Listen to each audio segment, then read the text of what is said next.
ก่อนนางจะได้แต่งงานนางเคยไปบนที่ต้นไทรว่าขอให้ได้คนเป็นวรรณะคือตระกูลเสมอกันสองลูกคนแรกให้เป็นลูกชายให้คนแรกพอนางบนไว้ทุกอย่างสมความตั้งใจวันนางไปอยู่เมืองพาราณสีนู้นน่ะที่ว่าพระยาศาที่เราไปปิดทองเพื่อนางกลับมาบ้านที่นี่ก็เลยให้นางบุญนาถาสีไปทำสาว่าจะทำเอาข้าวมาทุกไปย่างไม่เช่าก็ถวายหลายถ้วยอยู่ไปถกให้ไปทำสะอาดพระนางไปเห็นวันพุทธเจ้าของเราที่ว่าทำทุกขลกิริยาอยู่6 ปีว่าทำอะไรคือไม่ได้สามารถจะตรัสรู้ได้ก็เลยพิจารณาดูว่าไม่ใช่ทางกลับมาเสวยพระกยาหารปัญจวัคคีย์ทั้ง5เลยหนีจากพระองค์ว่าพระองค์หมดความเพียรไปอยู่ที่เมืองดิสิปรณะมฤคทายวันที่เราไปปฐมเทศนาหนีจากพระองค์บอกว่าพระองค์ไม่มีความเพียรไม่ได้ตรัสรู้แน่นอนเมื่อพระองค์กลับมาเสวยพระยาหารร่างกายกับมีอะไรผิวพรรณรัศมีเปล่งออกมาก็เลยลงจากถ้ำดงเขาดงข้าสิริแต่มองไม่เห็นหมอกมันบังบอกมาทุกครั้งจะมองเห็นเป็นขึ้นไปหลายข้างข้างหน้าค่อยเดินขึ้นไปต่ออีกวันนึงแล้วก็เดินมานั่งทั่วเนี่ยเลยพักอยู่ที่ต้นไทรเพื่อเวลาจะออกบิณฑบาตวันนี้นางทาสีที่นางสุชาดาให้ไปทำสาเพื่อจะเอาข้าวมัทุปญาติไปเส้นสวงที่ว่าเคยไปบนไว้ก็ไปเห็นเลยตกใจดีใจเป็นพิเศษวิ่งแบบหูตั้งตาตั้งมาบอกว่าเทพที่จะไปบนจำแรงให้เห็นเป็นตัวเป็นตนจะรอรับเครื่องเส้นสวงนะก็เลยดีใจถ้าเป็นอย่างนั้นจริงๆก็เลยจะไม่ให้เป็นคนใช้จะมอบจะให้เป็นลูกสาวคนแรกไม่ให้เป็นคนใช้ต่อไปถ้าเป็นจริงนางว่านางเขาได้ยินอย่างนางก็แต่นางก็ก่อนนั้นก็เลี้ยงวัวอยู่ต้องเป็นพันตัวนั่นก็ให้กินตุ้นเสเอมว่าเป็นจากพันให้กินน้ำนมตัว5,000หรือ500หรือ250ถ้าเหลืออยู่จาก16 ตัวให้เหลืออยู่8 ตัวกินน้ำนมแทนกินน้ำเพื่อจะได้น้ำนมที่เข้มข้นทำเตรียมไว้หลายวันอยู่นี่พอดีพ่อเอามาทำกับเทวดาแล้วก็ช่วยน้ำนมที่มันไหลเวียนขวามันไม่กระเด็นออกซากอะไรพอได้ดังนั้นก็จะแข่งอะไรใส่ถาดทองคำนะมันก็ไม่กระเด็นออกสักเล็กสักน้อยพอใส่กระเต็มถาดพอดีนั่นก็เลยเป็นความอัศจรรย์ใจแปลกใจก็เลยเอาถาดทองคำราคา100,000กหาปณะเต็มพอดีแล้วก็เอาถาดอีกไว้1 ข้อเต็มพอนางทาสีมารายงานยังก็รีบเอาเทินเห็นคนอีแล้วเขาแบกเห็นไหมเขาไม่ได้แบกเศษไหลอย่างมูเฮาดิเอาเทินจากหัวไป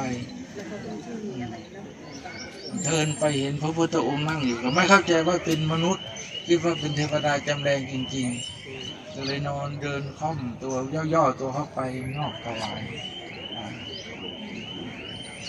อะไรที่ว่าตัวเองตั้งความปรารถนาทุกอย่างสำเร็จสิ่งที่ท่านสำเร็จก็ให้สำเร็จเพราะสิ่งที่พระเจ้าตั้งใจสถานะก็สำเร็จแล้ว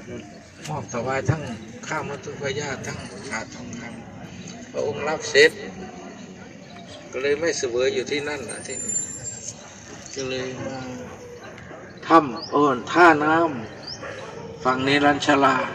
ที่ถ้ำท่าสุปดิษฐ์ที่ถ้ำปฏิทิตาเพิ่นเรียก2 ชื่อ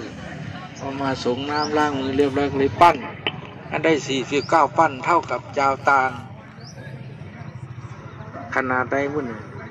พระองค์ก็เสวยได้49เสวยเสร็จพระองค์ก็เลยถามว่าถ้าจะได้ตรัสรู้ขอให้ถาดทองคำจึงลอยทวนกระแสไม่ขี้น้ำได้ทั้งไรมุ่นไปโน้นค่ะไปทางเหนือนี่ขนาดนั่งรถมาดูกันยังเถียงกันอยู่ยักไหลไปทางไหนให้น้ำเอาให้ถาดไหลทวนกระแส แล้วก็ไหลทวนไปพอไหลไปถึงประมาณ80 ศอกถาดก็ไหลไปถึงนั่นก็เลยวนลงไปโจมลงไปถึงที่อะไรบาดาลหรือว่ากาลนาคนอนพอไปถึงถาดที่พระพุทธเจ้า4 องค์ก่อนๆ3 องค์ไปแทนที่จะไปวางซ้อนทับข้างบนท่านก็เคารพกันในพระพุทธเจ้าไปซ้อนอันถาดได้ข้างล่างแต่มันดังกิ้งแก้งกาลนาคนอนอยู่ก็โอ้ยพระพุทธเจ้าเมื่อวานก็ตัดองค์ 1วันนี้ก็มาตัดองค์ที่ 2องค์ที่ 3ทำไมตัดทุกวันแท้วะยังนอนไม่อิ่มอยู่1 พุทธันดรพระเจ้ามาตัดแต่ละพระองค์แต่นาคกาลนาคยังนอนไม่อิ่มที่ว่าท่านเคยเป็นสามเณรอุปถากพระอรหันต์500 รูปมันได้หลับได้นอนเต็มที่คนสามเณรน้อยเว้ยห่วงรับห่วงนอนด้วยปรารถนาเอานอนก็เลยได้ดังความปรารถนานี่แหละก็เลยให้เป็นที่มาแต่ที่พระองค์ได้ตรัสรู้แล้วก็ที่ตรงนี้ที่ว่าที่ต้นอชัตปาลนิโคตนี่ที่เด็กสองที่พญามารมาขอให้พระองค์นิพพานก็อยู่ตรงนี้ที่นั่งที่ต้นพระศรีมหาโพธิ์ที่เราเห็นเขาเรียกปางชนะมารก็เรียกบางคนว่าปางสะดุ้งมารที่ว่าพระองค์นั่งว่าถ้าไม่ได้ตรัสรู้จะไม่ลุกไปไหนแต่ที่ว่าบางองค์มารมาไล่ท่านสะดุ้งมารว่าจะลุกหนีก็เลยมือเราออกมาอยู่ท่านี้ที่จริงไม่ใช่คือปางชนะมารคือว่าทำไมถึงชนะพอมือมาแตะกับพื้นดินขอระลึกถึงบารมีที่บำเพ็ญมาจงเป็นพยานให้เกิดพระแม่ธรณีขึ้นมาบีบมวยผมน้ำท่วมพญามารแตกกระเจิดกระเจิงหนีนั่นแหละก็เลยว่าปางชนะมารถูกอยู่คำว่าสะดุ้งมารฟังบุขึ้นฟังบุขึ้นแต่คนก็เขียนไปเรื่อยถ้าปางสมาธิที่เราจะเห็นข้อมือพันมาแตะลงกับพื้นดินแต่ยังไม่ได้เข้ามาคนก็เลยว่าเพิ่นสะดุ้งมารเพิ่นก็จะลุกหนีพระโพธิสัตว์เพิ่นไม่มีสะดุ้งแล้วเพราะเพิ่นตั้งสัตว์ว่าถ้าไม่ได้ตรัสรู้ก็คือจะเหลือแต่หนังหุ้มกระดูกก็ตามทีจะไม่ยอมลุกไปไหนอันนี้พญามารมาทวงบัลลังก์เอาหรอกความหมายแต่คนก็เขียนไปเรื่อยที่จริงท่านบอกเป็นอย่างนั้นแล้วเพราะเป็นอย่างนั้นความเป็นมาเอาอันกลับทางนั้นที่จะถูกกว่านี้แต่ถ้าจริงต้องเวียนทางนั้นถึงจะถูกถ้าเวียนทางนี้ไปถูกทางแล้ว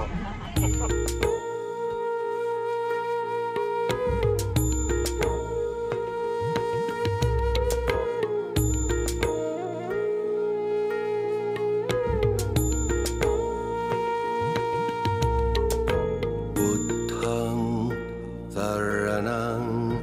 กัจฉา